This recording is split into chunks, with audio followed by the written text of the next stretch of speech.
데살로니가 전서 5장 16절 말씀. 항상 기뻐하라. 쉬지 말고 기도하라. 범사에 감사하라. 이는 그리스도 예수 안에서 너희를 향하신 하나님의 뜻이니라. 성령을 소멸치 말며 예언을 멸시치 말고. 우리 기독자는 기쁨이 충만하고 감사가 충만하여 자기가 사는 것이 기독자입니다. 그런데 이 기쁨과 감사라는 것이 이 세상에서도 얼마든지 기뻐하고 얼마든지 감사할 일이 많은데 꼭 기독자만 기쁜 일이 있고 감사할 일이 있느냐? 그래서 이 세상을 보니 크기도 기뻐하고 감사할 것이 얼마나 사람들이 하고 있는지. 그러면 구태여 믿는 사람이라고 기쁜 것이 특별한 것이 아니지 않느냐? 또 안 믿는 사람도 얼마든지 기뻐하고 얼마든지 감사하는데, 그래서 믿는 사람이라고 이 기쁨과 감사하는 것이 뭐 특별하냐? 그렇게 이 기쁨과 감사를 약화시키는 그런 것을 생각하기도 합니다. 그러나 우리는 기쁨이 무슨 기쁨이냐? 감사가 무슨 감사냐? 기쁨과 감사. 그 내용에 들어가 보면 하늘과 땅 차이입니다. 무엇을 보고 기뻐하느냐? 그 말입니다. 무엇 때문에 누구에게 감사하느냐? 그 말입니다. 우리 기독자는 주님의 죽으심의 은혜에 대해서 기뻐하고 죽으신 그 주님에게 감사를 하는 겁니다. 세상은 이 세상 것으로 기뻐하고 사람들에게 감사하는 것이고, 자, 그래서 주님의 죽으심으로 주신 이 은혜가 무엇인지 알게 될 때 그 사람 속에는 기쁨이 나오는데, 그 기쁨의 종류가 죽으심으로 인해서 얻는 이 기쁨이기 때문에 세상 기쁨과는 수준과 등급과 그 차원이 판이하게 다릅니다. 하늘과 땅 차이만큼 다른데 똑같은 기쁨이라고 기뻐한 그 분류 안에 똑같이 함께 집어넣을 수가 없는 그런 것이요.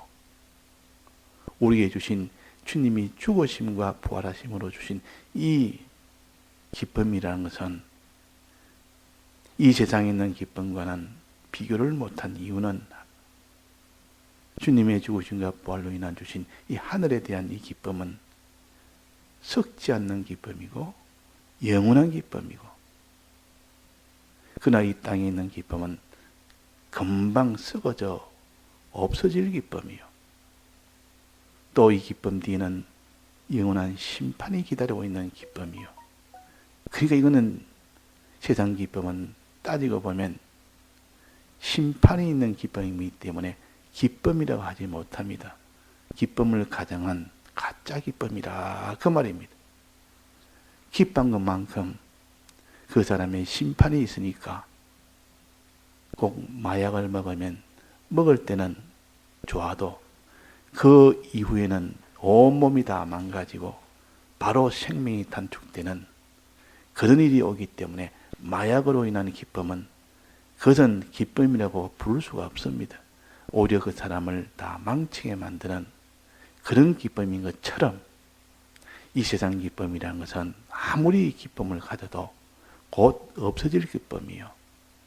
또 그 기쁨으로 인한 심판이 기다리고 있는 기쁨이다 하는 것을 우리가 알아야 되겠고, 그러나 주님이 죽으시고 부활하심으로 주신 이 기쁨이라는 것은 영원히 계속되는 기쁨이요. 이거 잠시 있다가 없어질 기쁨이 아니요. 그래서 이걸 영생이라 그런다고. 또 이 기쁨은 한없는 이런 영광의 기쁨이요, 부요의 기쁨이요, 존귀의 기쁨이요, 이런 것이지. 이거는 하나님 앞에 심판받아서 영원히 망하고 영원히 천해지고 영원히 고난스러운 그런 기쁨이 아니라는 겁니다.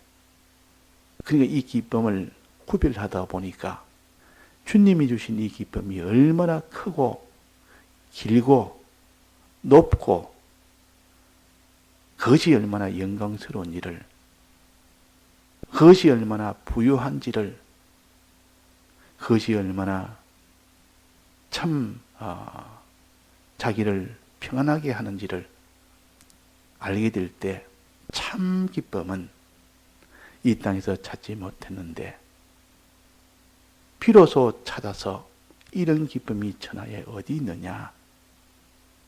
그래서 예수님이 사마리아 여인에게 생명수를 소개를 하면서 이 물을 먹으면 영원히 목마르지 아니하는 생명수다 하고 가르치면서 동시에 남편에 대해서 가르쳤습니다. 남편. 저는 아무런 기쁨이 없어서 또 남편 갈고 남편 갈아도 지금 있는 남편도 기쁨이 없다. 이 세상에 있는 기쁨을 가르쳤습니다. 생명수를 주면서 참 기쁨은 내가 주는 생명수다. 이걸 먹을 때 참 기쁨이 나지. 사람이 이 땅에 살 때 가지는 기쁨이라는 것은 세상 기쁨은 기쁨이 아니다. 내 남편이 아니다. 남편인 줄 알고 또 결혼해서 살아보니 또 아니고, 그래서 또 남편이 이건 아니다 해서 버리고 또 결혼해서 또 살아보니 또 그것도 아니고, 그래가지고 생명수를 전할 때 참 기쁨이 되고 이 물을 먹을 때 영원한 기쁨이 되는데, 이걸 대비해서 갑자기 남편에 대해서 이야기를 하신 것은 세상 기쁨에 대해서 이야기를 하신 겁니다. 세상 기쁨이라는 것은 이런 생명수로 인하여 받는 이 기쁨하고는 다르다, 그 말이에요. 예수님의 죽고 부활하심의 이 은혜를 가르쳐서 생명수라. 그러니까 우리는 참 기쁨이라는 것은 예수님으로 인해서 오는 기쁨, 예수님이 죽으심으로 얻는 기쁨이요, 부활하심으로 얻는 기쁨이요, 이 기쁨은 영원히 썩지 않는 기쁨이요, 심판이 없는 기쁨이요, 오히려 이 주님으로 인한 기쁨은 영원한 기쁨이요, 그 하나님의 그리스도 심판에서는 영광이 있는 기쁨이요, 부요가 있는 기쁨이라. 자, 이것을 바로 깨달아 보니까 이 땅에 있는 기쁨은 내 기쁨이 아니다. 내 남편이 아니다. 그래서 내 남편인 줄 알고 이 기쁨을 하나 거머쥐고 보니까 나중에 보니까 이 기쁨이 나를 만족하지 못하고, 그래서 또 다른 기쁨을 또 한번 찾아서 그 기쁨을 자기 남편으로 삼아서 이렇게 살아보니 그것도 아니더라.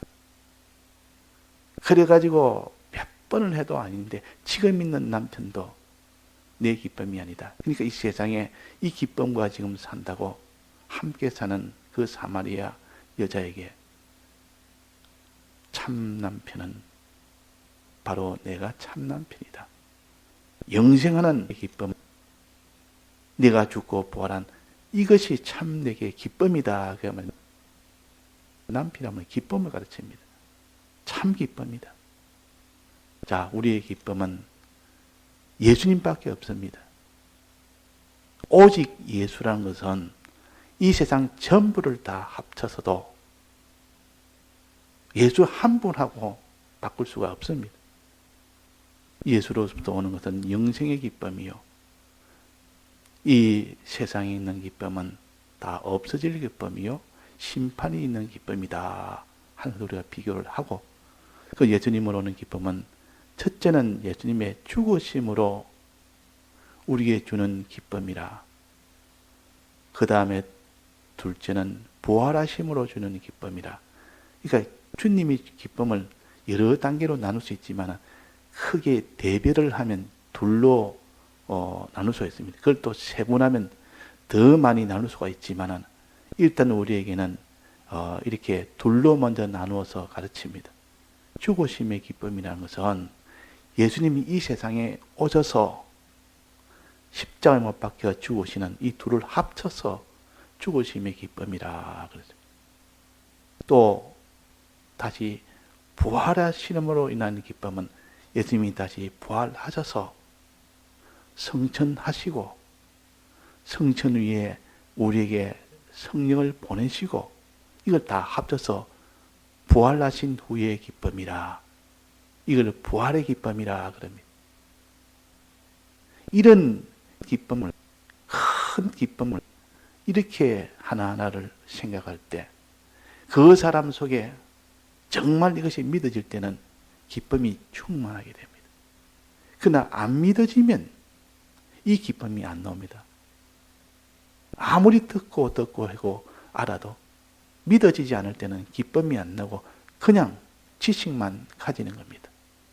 그러나 그 지식이 어느 때에 믿게 되는 때가 옵니다. 그럴 때는 속에서 폭발해 그런 기쁨이 충만하게 되고 평안이 충만하게 되고 그 사람 속에 이런 소망도 담대도 충만하게 되고 감사도 충만하게 된다 하는 겁니다. 그럼 예수님의 죽으심의 이 기쁨은 어떤 기쁨이냐? 예수님이 죽으심으로 우리에게 주신 기쁨은 어떤 기쁨입니까? 세상에 있는 기쁨하고는 다른 거니까. 이 세상에 있는 기쁨은 다 사망의 수평선 아래에 있지만은, 근데 예수님이 주신 이 기쁨은 사망의 수평선 위에 영생의 하늘의 기쁨이요, 영생의 기쁨이요. 그러니까 죽으심으로 인하여 주신 것은 사람이 다 하나님의 법으로 복을 받고 법으로 화를 받는데, 하나님의 율법을 어김으로 오는 모든 화를 해결하신 것, 하나님의 율법을 다 지킬 때 모든 복을 받는 것, 이 문제를 해결한 것이 예수님의 죽으심으로 인한 기쁨입니다. 죽으심으로 인하여 우리에게 주신 은혜의 기쁨이요, 즉 율법을 완성을 한 겁니다. 율법대로, 율법 안에서 완성이 되어버리면 그 사람은 하나님이 화를 하나도 주지 아니하고 복만 줄 수밖에 없는 그런 결과가 나옵니다. 하나님은 법을 가지고 우리를 다스리십니다. 이 법에 맞지 않으면 그 법에 따라서 화를 주기도 하고 그 법에 따라서 복을 주기도 하기 때문에, 그저 법이라는 것은 무서운 것이 법이요, 참으로 능력이 있는 것이 법입니다. 그 나라 법을 무시하고 자기가 살면 그 법으로 인하여 큰 화를 받습니다. 그 나라에서 법을 존중하여 살면 그 법으로 인해서 혜택을 다 받게 됩니다. 아, 이런 법이 있구나.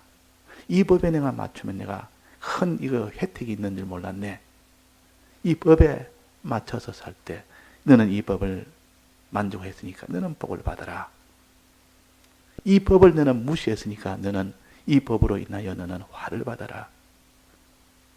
법을 무시해서 그 사람이 큰 화를 받는 사망이라는 이 선악과를 먹되 죽음이라는 이 죽음을 해결하지 못하는 인생에게 예수님이 와서 죽으심으로 이 모든 우리의 죄를 다 사해 주신 것이 죽으심의 공로요. 또 율법적으로 우리가 다 행해야 되는데 행하지 못한 것을 대신 행해 주신 것이 예수님의 죽으심의 공로요. 또 예수님이 우리가 다 하나님과 화친해야 되는데 화친이 없는 우리에게 대신 예수님이 화친해 주셔서 우리가 하나님과 화친됨으로 하나님의 복을 받을 수 있도록 해주신 것이 예수님의 죽으심의 공로입니다. 자, 이 공로로 인하여 주신 이 기쁨이라는 것은 이 세상에 있는 기쁨과는 다르다 그 말입니다. 사마리아 여자가 그 예수님으로 인하여 생명수를 받고 보니 지금까지 그 사마리아에서 살면서 이런 기쁨은 보지 못했다. 듣지도 못했다. 받지도 못했다. 예수님으로 인해서 지금까지 듣지 못한 먹으면 영생하는 생명이다. 영생하는 물이다. 이것을 먹으면 다시는 목마르지 않는 물이다. 이것을 먹으면 이제는 다시 물길로 올 필요가 없다. 얼마나 이것이 기쁜 소식인지, 그 기쁨이 얼마나 큰지. 그래서 너는 지금까지 세상 기쁨을 먹고 살았다. 그 기쁨은 이제 그만 마셔라. 이제는 내가 주는 이 생명수를 마시라. 내가 죽음으로 인하여 너에게 준 율법을 완성을 시켜서 율법으로 인하여 화를 받는 것을 다 면하게 하고 율법으로 인하여 복받는 이 의와 화친을 내가 다 내게 이루었으니 너는 이제는 복을 받으라. 이게 복음 아닙니까? 자, 하나님의 율법에서 보증이 되는 복이요. 율법이 보증하는데 얼마나 든든한. 이 세상은 누가 내게 기쁨을 주겠다고 아무리 해도 그 기쁨의 종류도 다르고 수명도 짧고 또 그 내용도 참 천한 이런 것이지만 하나님의 율법에서 내가 내게 화를 주겠다는 것과 복을 주겠다는 것은 율법에 따라서 거기에 근거가 되고 그것이 그 능력이 돼서 그 사람이 죽는 것도 율법을 인해서 죽는 것이고 사람이 생명을 얻는 것도 율법을 인해서 생명을 받습니다. 그래서 율법은 이 모든 사람의 죄의 근거요 또 복의 근거가 율법입니다. 그런데 예수님이 오셔서 이 율법을 다 만족했습니다. 죄로 인하여 사망받을 율법을 대신 다 받았으니까 이 사망받을 율법에 이것을 만족을 한 거입니다. 그래서 더 이상 영원한 사망이 없는 겁니다. 이런 평안이 어디 있느냐 그 말. 이것이 참된 평안이요. 또 그 다음에 예수님으로 인해서 우리가 복받는 이것이 예수님의 칭의와 화칩입니다.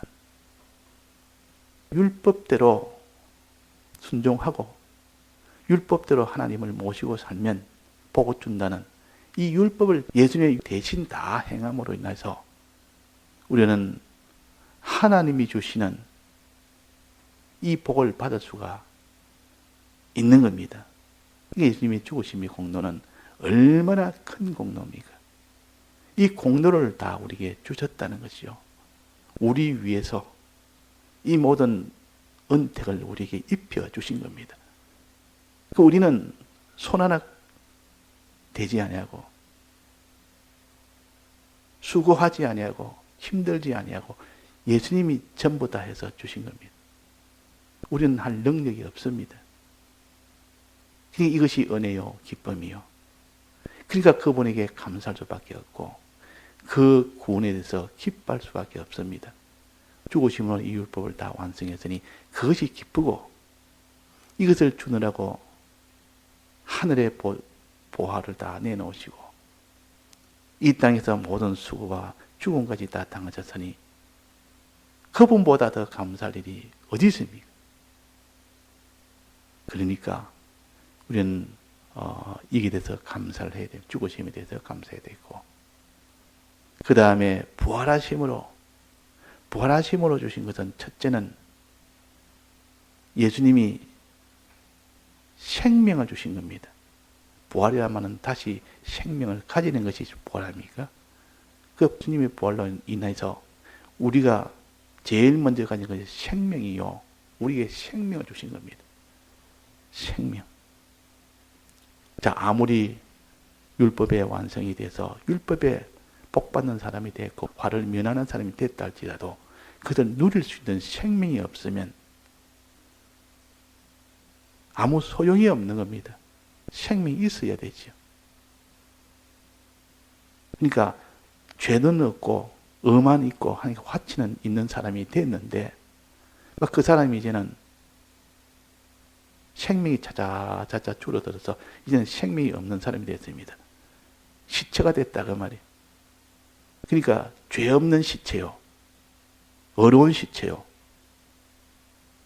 시체가 죄가 없고 의가 없어 봐야 누리지도 못하는데 그래서 생명이 있어야 되니까 그래서 예수님이 부활하신 겁니다. 이 부활은 생명 문제라 그 말이에요. 그래서 베드로전서 1장에 보면 부활하심으로 인하여 거듭나게 하시고 이 생명 주신 겁니다. 또 로마서 6장 4절에 보면 부활하심으로 예수님이 다시 사심으로 그랬습니다. 살아남으로 새 생명 가운데서 행하게 하십니다. 새 생명을 주시고 이 생명 문제를 해결한 것이 예수님의 부활입니다. 이 생명 문제가 얼마나 크고 중요한 일인지 이것이 얼마나 기쁜 일입니까? 이 생명은 영원한 생명이요. 이 생명이 살다가 어느 시점 되면 끝나는 생명이 아니고 이걸 영생하는 생명이라 그럽니다. 영생하는 생명은 두 가지인데 우리의 영이 다시 사는 거듭나는 요 영생하는 생명이 있고 또 생명은 우리의 육이 사는 이 생명이 있습니다. 영이 사는 생명은 중생이라 그러고 이제 육이 다시 생명을 얻는 겁니다. 이것을 가르쳐서 새 생명이라 그렇게 하셨습니다. 다른 말로 하면 속사람이라 그랬습니다. 요 육의 이 생명은 이 육체로 지금 이 생명이 아니고 변화된 신령한 생명, 육의 신령한 생명을 받게 됩니다. 이걸 성경에는 신령한 몸이라 그렇게 표시를 한 겁니다. 이 육의 신령한 생명은 자랍니다. 중생된 영은 이 땅에서 자라지는 않습니다. 자라는 것은 육의 생명이 자랍니다. 육의 생명이 자라서 그것이 이런 코도 나오고 눈도 나오고 귀도 나오고 손도 나오고 발도 나오고 이래가지고 그것이 기능이 돼서 그 영이 그것을 다 다스리며 모든 일을 다 하게 됩니다. 그러니까 영의 생명이 하나 있고 또 하나는 육의 생명이 하나 있습니다. 이 둘을 다 살립니다. 영의 생명은 주격으로 살리시고 또 육의 생명은 소유격으로 살려서 그 육의 생명이 이 땅에서 자라도록 하는 겁니다. 그것을 가르쳐서 영혼의 구원이라, 믿음의 결국 곧 영혼의 구원이라, 심신의 기능 구원이라, 성화 구원이라 그렇게 합니다. 그러니까 육의 이 생명이 반드시 나도록 한 것이 예수님의 부활이요. 새 생명을 주었다 하는 건 이것은 육의 기초 생명을 가르칩니다. 이 생명이 이제는 자라도록 하는 것이 이 땅에 사는 생활입니다. 우리가 이 두 가지 생명을 받았으니 이보다 더 기쁜 일이 어디 있습니까? 이미 받았습니다. 그러니 받았으니 그 사람이 하나님의 아들이 된다 그 말이에요. 이제 생명은 하나님과 같은 그 생명을 받았으니 그러니까 하나님의 아들이 되는 겁니다. 이 아들이 된 이 구원을 이것이 기쁜 일이 아닙니까? 이 아들이 됐으니 이제는 그 다음에는 아들에게 무슨 일을 합니까? 다 유업을 있게 합니다. 물려준다 그 말이에요. 그것이 유업이고 기업이라 다른 말로 산 소망을 주셨다. 그냥 소망이 아니라 하나님으로 있는 이 소망을 세상 소망이 아니라는 뜻입니다. 산 소망은 이 산 소망을 주십니다. 기업을 가지는 그 기업으로 인한 점점 커지고 능력이 되는 이 기업을 주신 것이 산 소망이요. 자, 이것이 기쁜 일이 아닙니까? 이런 기쁜 일을 주신 것이 예수님의 죽으심으로 주신 기쁨이요. 부활하심으로 주신 기쁨이요. 또 산소망을 주신 것은 예수님이 성천을 하고 난 뒤에 거기서 내가 처소를 예비하려 가노라. 처소가 예비하면 내가 오겠다. 이게 산소망이다 그 말이에요. 그러니까 부활하시고 난 뒤에 더 세분하면 성천하실 때, 성천하시고 난 뒤에 우리 기업을 준비해 가지고 정의 때가 되면 오겠다 하는 겁니다. 자, 그러면 부활하심으로 생명의 이 구원을 받지, 또 산소망의 이 구원을 받지, 또 하나 마지막 남았습니다. 예수님 성전하시고 난 뒤에 바로 우리에게 보내준 것이 있습니다. 열흘 만에 보내준 것이 뭡니까? 성령을 보냈습니다. 이 성령을 보내고 나니까, 이 성령을 받으니까 지금까지 알지 못한 것을 알게 되고 믿지 못한 것을 믿게 되는 강력한 하나님의 보호하심의 능력이 와서 그 성령이 우리를 다 충만케 해서 다 믿어서 다 그것을 행하도록 그렇게까지 하신 것이 성령의 은혜입니다. 그러니까 부활하심으로 얻는 은혜는 첫째는 생명의 은혜, 두 번째는 산소망의 은혜, 세 번째는 성령의 은혜입니다. 이 성령의 은혜와 진리의 은혜는 항상 같이 붙어 있습니다. 진리를 통하여 성령을 받으니까 이 세 가지 은혜를 부활하심으로 주신 은혜라. 이 은혜를 우리가 기뻐할 수 있는 사람이 되어야 됩니다. 이 은혜를 주신 하나님에게 감사할 수 있는 사람이 되어야 됩니다. 이것이 내 마음에 충만하게 될 때 비로소 그 사람은 충성을 하게 됩니다. 거기서 충성이 나오지 다른 데서 충성이 나오지는 않습니다. 다 같이 통성으로 기도하시다가 자유하시겠습니다.